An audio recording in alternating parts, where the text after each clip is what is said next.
피터 틸, 1998년 페이팔을 공동 창업한 인물입니다. 2002년 페이팔을 이베이의 15억 달러에 매각하게 되죠.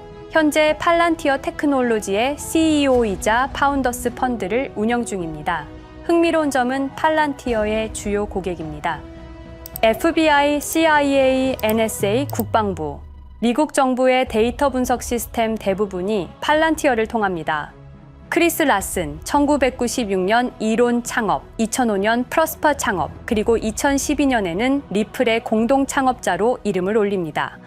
한때 포브스 선정 미국 5위 부자에도 오릅니다. 그의 XRP 보유량은 무려 52억 개. 2013년 2월 샌프란시스코 로즈우드 호텔에서 피터 틸과 크리스 라슨이 만납니다. 그리고 그 자리에는 안드레센 호로이츠의 파트너 3명도 동석하게 됩니다. 6개월 후 안드레센 호로이츠가 리플에 투자를 하게 됩니다. 정확한 금액은 비공개지만 업계 추정치는 2,500만 달러. 같은 시기 피터 틸의 파운더스 펀드의 포트폴리오에서도 흥미로운 패턴이 보입니다. 스페이스X, 에어비앤비, 스트라이프, 그리고 블록체인 결제 관련 스타트업 3곳. 그중 하나가 리플과 기술 협력 중이었습니다. 그리고 리드 호프만, 링크드인 창업자이자 페이팔 초기 멤버. 그는 2016년 블룸버그 인터뷰에서 이렇게 말합니다. 국제 송금 시장에서 블록체인이 가장 빨리 적용될 분야는 은행 간 정산이다. 그리고 가장 유력한 솔루션은 XRP다. 증거 3번, 페이팔 마피아의 패턴. 이들을 이해하려면 그들의 역사를 봐야 합니다. 1998년 피터 틸과 레브친이 컨피니티라는 회사를 창업합니다. 그 다음 해인 1999년 일론 머스크의 X.com과 합병해 페이팔을 탄생시키죠. 2002년 페이팔은 이베이에 무려 15억 달러에 매각됩니다. 당시 전문가들조차 너무 비싸다고 했습니다. 그러나 지금 페이팔 시가총액은 700억 달러입니다. 2004년 피터 틸이 페이스북에 50만 달러를 투자합니다. 피터 틸의 지분은 10.2%. 사람들은 대학생이 만든 SNS에 왜 돈을 쓰냐고 비웃었습니다. 그러나 2012년 페이스북이 나스닥에 상장할 때 그의 지분 가치는 10억 달러였습니다. 8년 만에 2000배의 수익을 거둔 겁니다. 2008년 일론 머스크가 테슬라에 올인했지만 회사는 파산 직전까지 갑니다. 2년 뒤인 2010년 정부 지원금 사억 6,500만 달러를 받아내고 회사를 살립니다. 지금 테슬라의 시가총액은 1조 달러 이상입니다. 패턴이 보이십니까? 이들은 산업을 장악하지 않습니다. 산업 자체를 재설계합니다. 그들의 최종 타겟은 바로 스위프트. 전 세계 11,000개 금융기관과 연결되어 있고 하루 거래량은 5조 달러에 달합니다. 연간 발생되는 수수료는 1조 8천억 달러. 스위프트는 51년이나 된 낡은 시스템입니다. 인터넷도 없던 시절 기술입니다. 하지만 XRP는 3초 만에 0.0001% 수수료로 스위프트와 같은 일을 해낼 수 있습니다. 그런데 여기서 반전이 시작됩니다. 미국 통화감독청이 암호화폐 기업 최초로 리플 자회사의 은행 인가를 승인합니다. 그리고 동시에 리플 USD 스테이블 코인을 뉴욕 금융감독청이 승인하고 공식적으로 출시하게 되죠. SEC 소송은 사실상 종료됐고 XRP는 증권이 아니라는 법적 명확성을 확보했습니다. 4년간 XRP를 짓누르던 모든 장애물이 한 달 사이에 제거된 겁니다. 마치 모든 게 계획된 것처럼 만약 SEC 소송도, 거래소 상폐도, 규제 압박도, 가격 정체도 전부 체스판 위에 수였다면 2020년부터 2024년까지 누군가는 0.3달러와 2달러 사이에서 XRP를 계속 매집했습니다. 온체인 데이터를 보면 대형 지갑들의 XRP 보유량은 4년 동안 꾸준히 증가했습니다. 누구였을까요? 증거는 모였습니다. 이제 진실을 밝힐 시간입니다. 여러분, 리플이 과연 어디까지 오를 수 있을지 궁금하시죠? 오늘 제가 정말 충격적인 이야기를 해보겠습니다. 2020년 12월 22일 밤, 그날을 기억하십니까? XRP가 단 하루 만에 63% 폭락했습니다. 어떤 이들은 수천만 원의 자산이 증발했고 어떤 이들은 하루아침에 수억을 잃었습니다. 처음엔 시장이 미친 거라고 생각했습니다. 변동성이라고, 조정이라고 그렇게 믿었습니다. 하지만 이 사건을 5년간 추적한 결과 이건 어떤 이들의 치밀한 계획이었습니다. 리플 가격은 4년간 철저하게 짓눌려 있었습니다. 그리고 더 충격적인 건 2025년 8월 그 암살자가 다시 나타났다는 겁니다. 이번엔 더 큰 칼을 들고 더 강한 권력을 쥐고 더 야심찬 계획을 가지고 지금부터 제가 5년간 추적한 절대 공개되면 안 될 이야기를 시작하겠습니다. 먼저 타임라인부터 보시죠. 천천히 따라오십시오. 2020년 12월 22일 오후 9시 30분 SEC 의장 제이 클레이튼이 XRP 기소를 전격 발표합니다. 그의 임기 종료까지 남은 시간 단 12시간. 12월 23일 오전 9시 클레이튼 SEC 의장직에서 사임합니다. 여기까지는 그럴 수 있다고 칩시다. 임기 끝나고 퇴임하는 거 이상할 건 없죠. 그런데 12월 24일 크리스마스 이브 아침입니다. 퇴임한 지 단 하루 만에 클레이튼이 새 직장으로 옮겨갑니다. 월리버 에셋 매니지먼트 자문으로. 잠깐만요. 이 회사가 뭘 하는 곳인지 아십니까? 비트코인과 이더리움에 8천억 원을 투자한 회사, 그러니까 리플과 직접적인 경쟁을 하는 회사에 베팅을 한 겁니다. 다시 한번 정리하겠습니다. XRP를 기소하고 다음날 사임하고 그 다음날 리플의 경쟁사에 투자하는 회사로 갔습니다. 이게 정상입니까? 윤리적으로 문제는 없습니까? 법적으로 괜찮은 겁니까? 하지만 진짜 소름 끼치는 건 이제부터입니다. 블록체인은 모든 걸 기록합니다. 그리고 그 기록을 추적해보니 기소 발표 18시간 전인 12월 22일 새벽 3시 누군가 움직이기 시작했습니다. 대량의 XRP가 조심스럽게 하지만 확실하게 매도되기 시작합니다. 뉴스가 나오기 전, 세상이 알기 전, 폭락이 시작되기 전 누군가는 이미 알고 있었습니다. 이 시점에서 저는 의문을 품었습니다. 대체 왜 하필 리플이었을까? 이 사건을 이해하려면 XRP가 단순한 암호화폐가 아니라는 걸 알아야 합니다. 지금 여러분이 해외로 송금한다고 가정해보죠. 한국에서 미국으로 1,000만 원을 보낸다면 스위프트라는 시스템을 거칩니다. 전 세계 200개국 11,000개 금융기관이 연결된 거대한 네트워크. 벨기에 브뤼셀에 본부가 있지만 실질적으로는 미국이 완전히 통제하고 있습니다. 얼마나 무서운 권력이냐면요. 2012년 이란 핵 제재 때 이란 은행들을 스위프트에서 퇴출시켰습니다. 그 결과 이란의 경제는 즉시 붕괴되었습니다. 2022년 러시아의 우크라이나 침공 후 러시아 주요 은행들을 스위프트에서 퇴출시켰습니다. 이후 러시아의 루블화는 30% 이상 급락했습니다. 스위프트에서 쫓겨나면 그 나라는 국제거래에서 완전히 고립됩니다. 이게 핵무기보다 강력한 이유입니다. 실제로 폭탄을 떨어뜨릴 필요가 없으니까요. 버튼 하나로 한 나라 경제를 무너뜨릴 수 있으니까요. 스위프트는 돈의 흐름을 틀어쥔 지배의 손길입니다. 그런데 2017년 XRP가 등장했습니다. 비교해 보시죠. 송금 시간부터 압도적인 차이가 납니다. 스위프트는 국경 간 송금에 3에서 5일이라는 시간이 걸립니다. 반면에 XRP는 단 몇 초면 송금이 완료되죠. 수수료 또한 엄청난 차이가 납니다. 스위프트는 3에서 5%까지 수십만 원의 수수료가 발생하지만 XRP는 단 몇 원, 거의 공짜나 마찬가지로 송금을 처리합니다. 스위프트는 여러 국가의 중개은행이 필요하지만 XRP는 그런 것조차 불필요하죠. 그리고 2017년부터 2019년까지 일본 SBI 그룹이 뱅크 오브 아메리카가 산탄데르 은행이 하나둘씩 리플과의 파트너십을 검토하기 시작했습니다.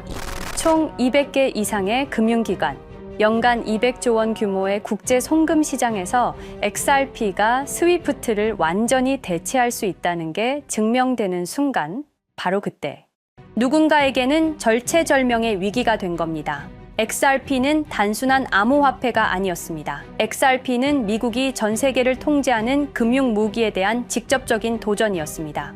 그래서 저는 추적하기 시작했습니다. 누가 XRP를 제거하려 했나? 처음엔 당연히 정부를 의심했습니다. SEC니까요. 미국 정부 기관이니까요. 그 다음엔 월스트리트를 의심했습니다. 은행들이 위협을 느꼈을 거라고 생각했죠. 그런데 조사를 하면 할수록 이상했습니다. 모든 흔적이 전혀 예상치 못한 곳을 가리키고 있었습니다. 실리콘밸리, 뉴욕이 아니라 샌프란시스코, 월스트리트가 아니라 테크 기업들, 혁신과 자유의 상징이라던 바로 그곳 말입니다. 2002년 10월 3일로 돌아가 보겠습니다. 페이팔이 이베이에 15억 달러에 매각됩니다. 그날 50명의 직원이 퇴사합니다. 보통 회사라면 뿔뿔이 흩어지겠죠. 각자 길을 가고 연락도 끊기고, 그런데 이들은 달랐습니다. 그들은 네트워크를 만들었습니다. 서로의 회사에 투자하고 서로를 임원으로 영입하고 서로의 성공을 발판 삼아 더 크게 성장하고, 20년이 지난 지금 그들이 창업하거나 투자한 기업들의 시가총액을 합치면 우리나라의 GDP보다 큽니다. 2007년 포춘지가 이들에게 특별한 이름을 붙였습니다. 페이팔 마피아.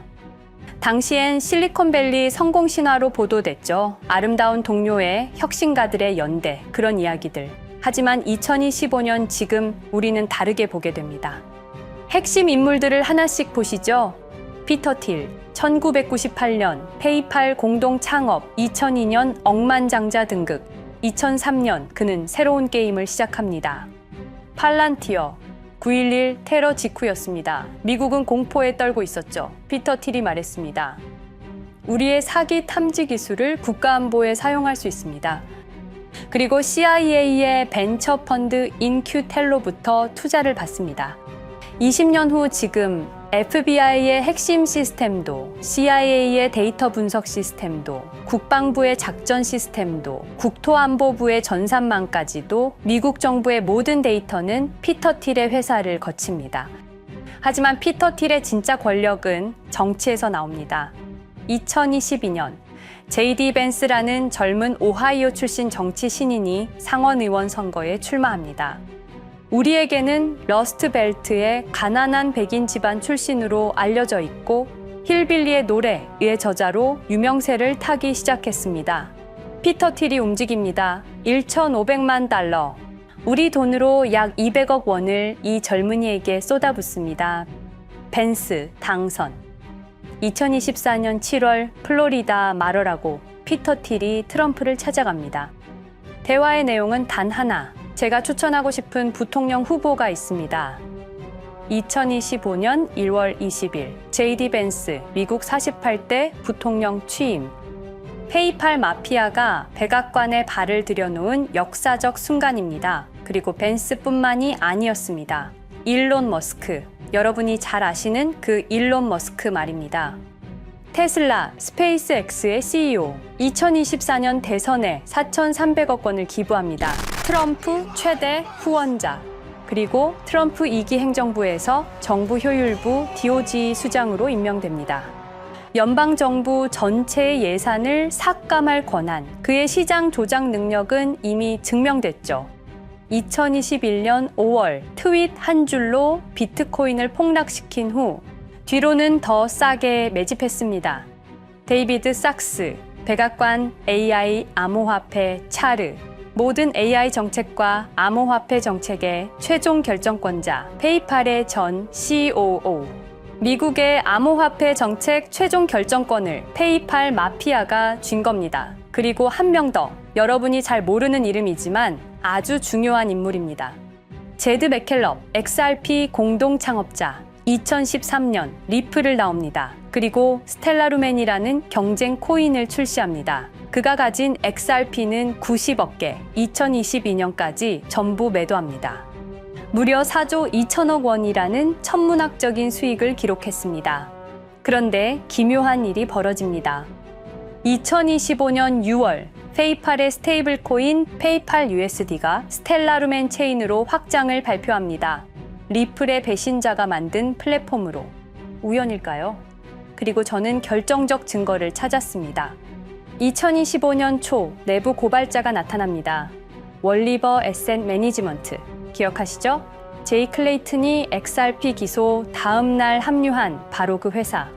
그 회사의 내부 문서가 유출됩니다. 공개된 투자 내역은 이랬습니다. 비트코인에 우리 돈 5천억 원, 이더리움에는 3천억 원이 투자금 명목으로 지출되었습니다. 이 돈들이 향한 곳은 모두 리플의 경쟁사들이었습니다. 그리고 충격적인 숨겨진 투자 내역. 스텔라루멘에는 700억 원을, 팔란티어의 주식에 1조 6천억 원. 금액이 비공개된 투자금은 페이팔의 페이팔 USD로 향했습니다.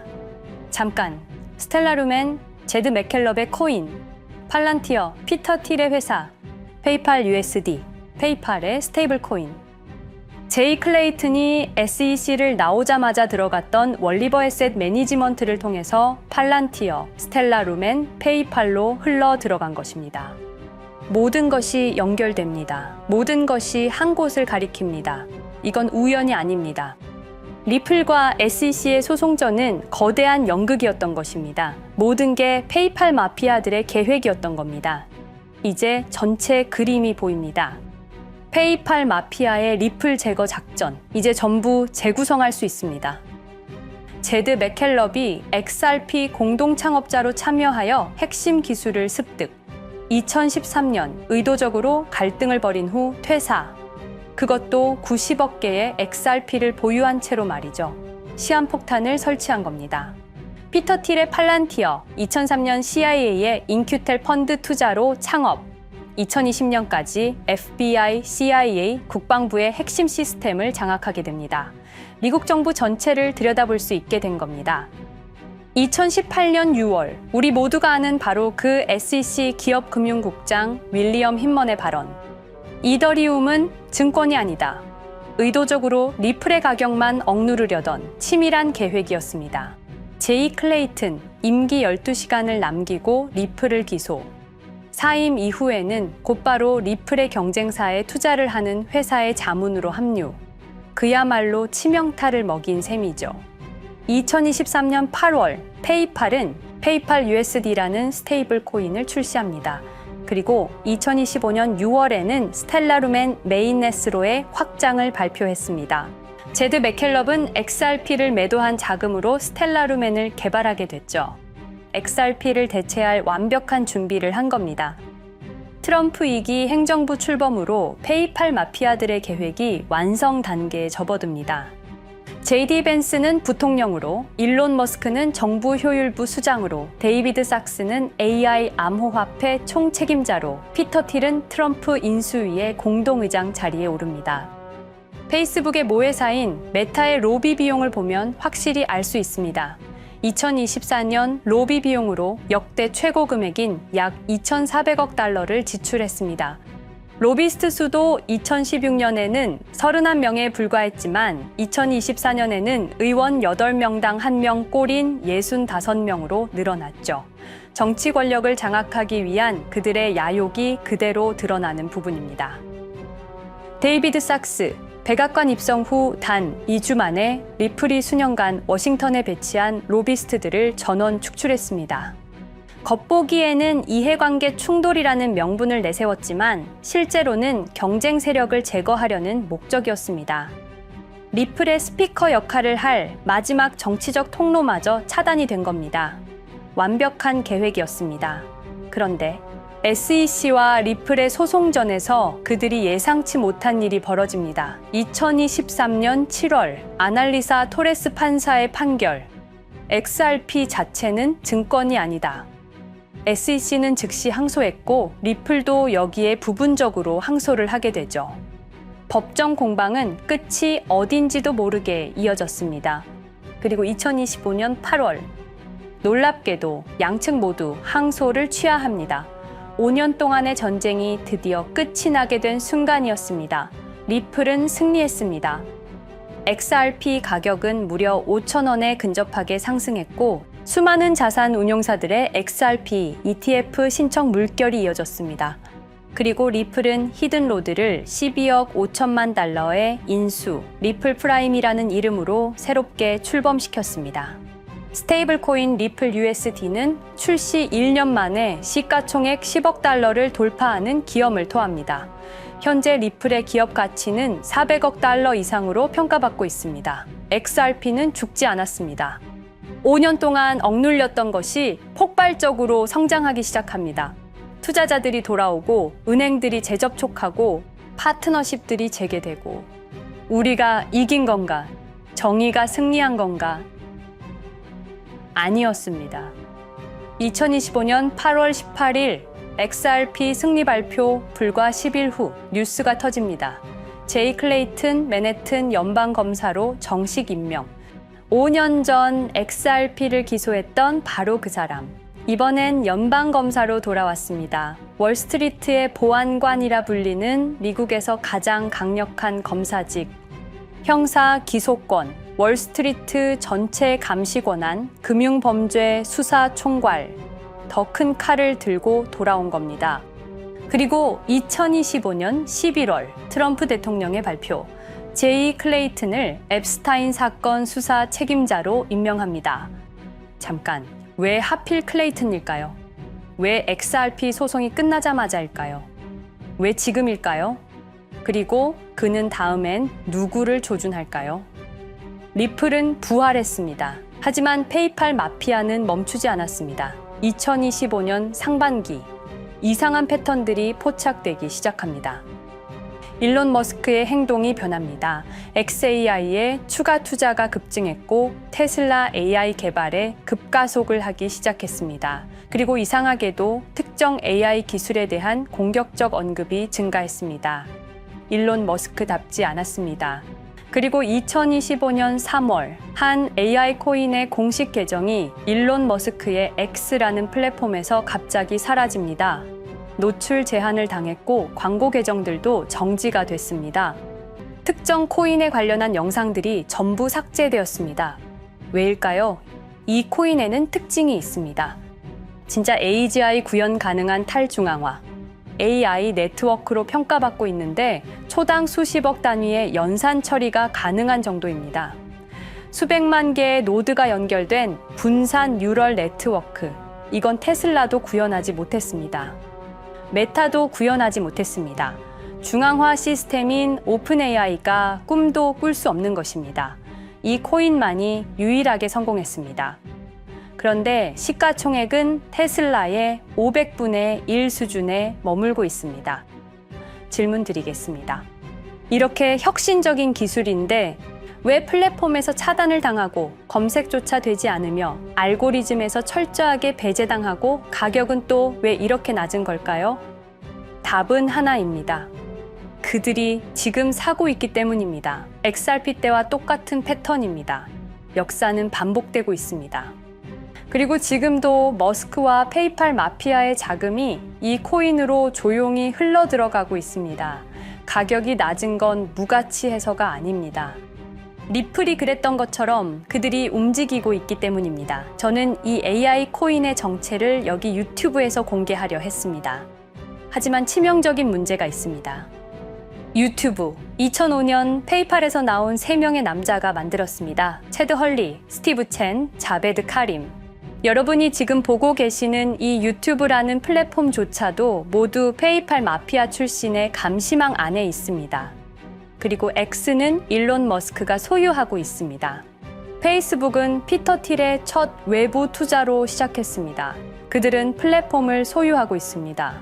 백악관도, SEC도, FBI, CIA 계약도, 주요 SNS 플랫폼도 모두 그들 손안에 있습니다. 이전에 제가 이 코인을 공개한 영상이 있었습니다. 그러나 그 영상은 바로 삭제됐고 채널도 정지됐습니다. 가이드라인 위반은 전혀 없었습니다. 그냥 사라졌습니다. 불편한 진실이 다뤄질 때마다 이런 일이 반복됐습니다. 하지만 한 가지는 분명합니다. 5년 전 XRP 투자자들은 속수무책이었습니다. 그런데 그들은 포기하지 않고 5년을 버텼습니다. XRP는 부활했고 포기하지 않는 사람들은 큰 수익을 얻었습니다. 그들은 우리가 잊었다고 생각합니다. 그들은 우리가 용서했다고 생각합니다. 그들은 우리가 포기했다고 생각합니다. 역사를 기억하는 자가 역사를 만듭니다. 자, 이제 질문하겠습니다. 역사는 지금 이 순간에도 반복되고 있습니다. 똑같은 패턴으로, 똑같은 방법으로 또다시 당할 수만은 없습니다. 그들에게 리플이 당했던 것과 똑같은 패턴으로 가격이 짓눌리고 있는 이 코인은 리플이 그랬던 것처럼 결국 모든 걸 이겨내고 상승할 수밖에 없을 것입니다. 그들의 계획을 미리 예측해서 우리가 조금이라도 더 빨리 움직인다면 우리는 도지코인, 시바이누를 초기에 매수했던 사람들처럼 상상할 수도 없는 수익을 올릴 수 있을지도 모릅니다. 저는 오늘 이 코인을 여러분께 공개하겠습니다. 단, 유튜브의 스크립트, 작성 기능 때문에 직접적으로 언급할 수는 없습니다. 영상 설명란과 고정 댓글에 있는 링크를 통해 간단한 양식을 작성해 주시는 모든 분들께 이 코인을 알려드리도록 하겠습니다. 선택은 여러분의 몫입니다. 아무것도 하지 않으면 아무 일도 일어나지 않습니다. 행동하십시오. 그러면 여러분의 인생은 바뀌게 될 겁니다. 긴 영상 시청해주셔서 감사드리고 궁금하신 점은 댓글을 통해 말씀 주시면 제가 성심성의껏 답변해 드리도록 하겠습니다. 감사합니다.